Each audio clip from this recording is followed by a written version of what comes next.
Hello everyone, this is In-Game Arts with a little boxing and the offline product game review. This is Horizon Forbidden West, the complete edition for the PlayStation 5. To jump right into it, this physical copy here just says it's just the base vanilla version of the game, so the on-disc version says 1.0. Now we know this can't possibly be true because this physical copy version comes with the Burning Shores DLC content on disc, so clearly this is a more updated version of the game.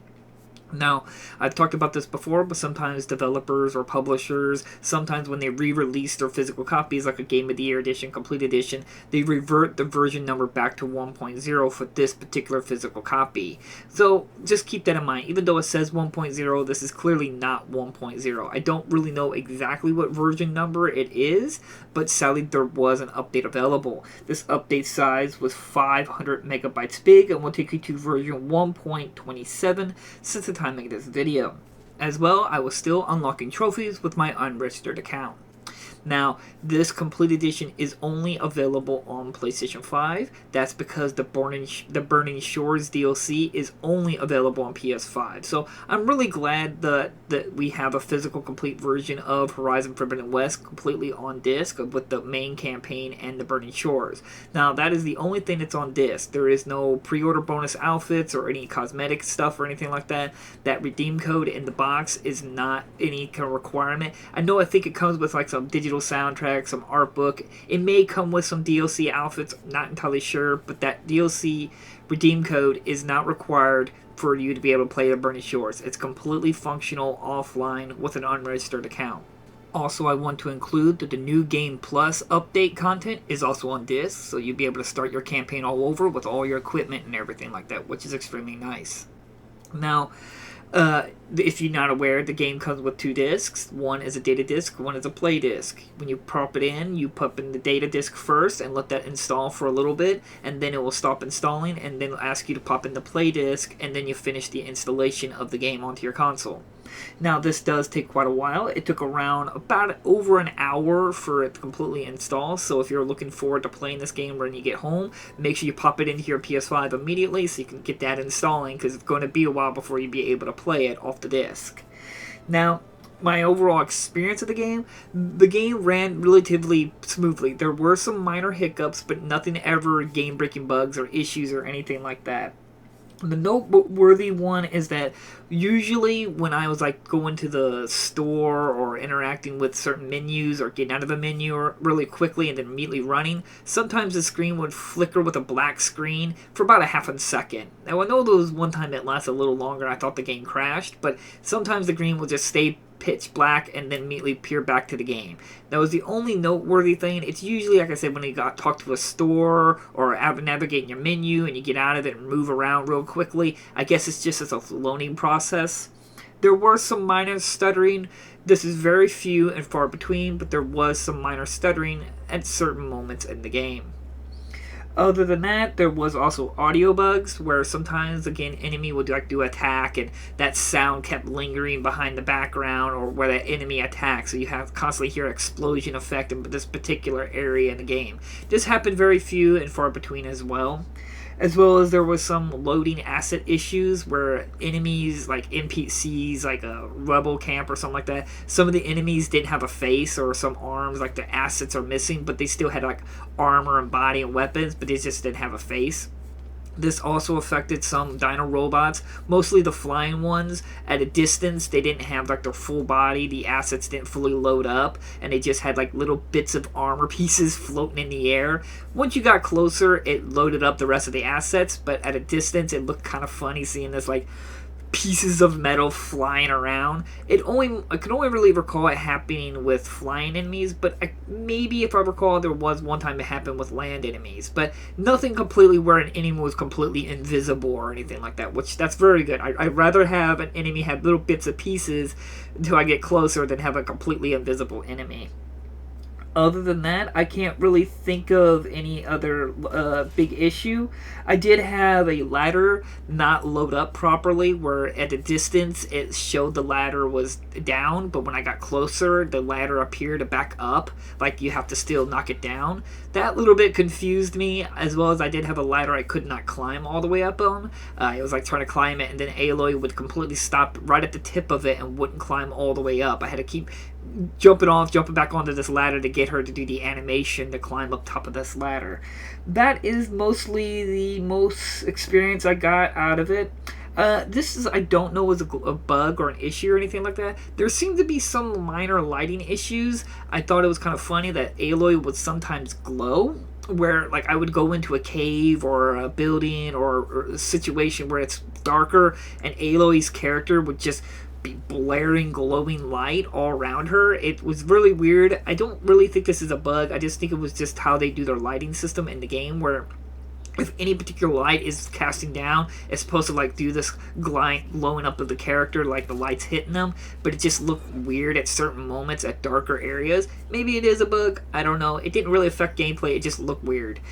Other than that, that's my only real issue. Nothing really big, game-breaking bugs or anything like that. I never had the game crash, no issues like that, no quest problems or anything. But I do want to put it on the table that I did not 100% complete this game. I did beat the campaign and beat the Burning Shores DLC, but I didn't do like every side quest and find every special thing or upgrade every item or anything like that. So I just played the campaign, I beat it, and I did a good portion of the quests. I put about 70 hours into the game, and I was like around level 55, I think it was. So, I mean, overall, it's still an overall good package, completely offline, still functional and decent. Now, for my overall experience of the game, I don't really say I ultimately had a good time with the game. I've talked about this before. I'm not a huge open world games. I wasn't that much in love with the original first one.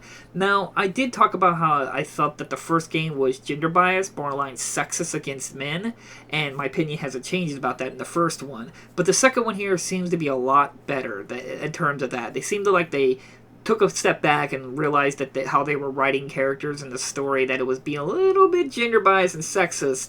So they, in the second one, they really fixed it and everything like that, which I'm really glad. It felt not so uncomfortable at certain moments like the first one was.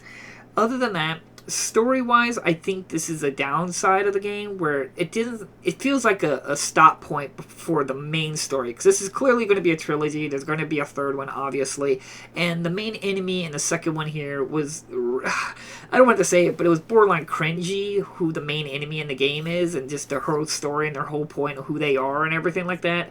I wasn't a big fan of that, because considering the first one, you had Hades, this all-powerful the AI and controlling stuff. It just seemed a lot more interesting than the first one compared to the second one here.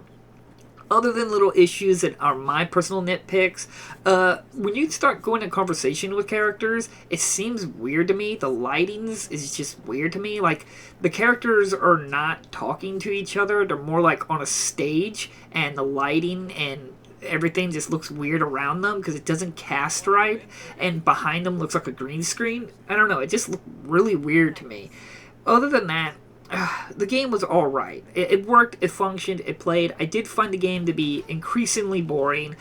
I didn't really like the loot system in the game, where you got all these bows and everything like that, all these equipment, all these rankings equipment. I've talked about this before. I'm not a big looter kind of person, but I did find it annoying how many arrows there are, and only certain bows can shoot certain arrows. That was tedious to have all the developers really think I was going to have like 15 bows on me to shoot every kind of arrow in the game. I don't know. It got very cumbersome and very frustrating to have to navigate all that stuff. And to the point, I was playing the game on very hard difficulty. I just stopped caring. I stopped worrying about upgrading my equipment. I stopped caring about getting gear. I basically ended the game with like 30,000 shards. I just didn't care about using the poison arrows, fire arrows, lightning arrows, water arrows, ice arrows, impact arrows, impact arrows, tear arrows. There was just so many. It was just like, this is just tedious. And I'm not exaggerating. Those are all arrows in the game, and there's more.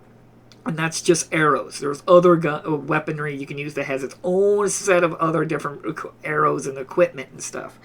In the end, I didn't overly enjoy the game. It was functional. I'm glad to have the complete edition of the game. I do want to point out one thing that was a big nitpick for me. There is no aim sensitivity in the game. There's only camera sensitivity. And that's a big frustration for me, because I like my camera to be fast, but my aiming to be slow. So I was very frustrated that I had to take my camera to be slow and my aiming to be somewhat slow. It still wasn't slow enough for me, but I don't know, for a game that brags about all the accessibility features, not to have one basic one, and that is aim sensitivity, I don't know, that really frustrated me. But in the end, it's just a game not for me. I know a lot of people love huge open world games. I've talked about this hundreds of times. I'm not into these games. I got bored with the game near about the desert area, completed that, and it took too long before you got the ability to fly on the robo birds. I don't know. I mean, yes, graphically the game is pretty. The graphics are great, they're amazing, they're stylized, and there was just some moments I was just at awe how good the game looked.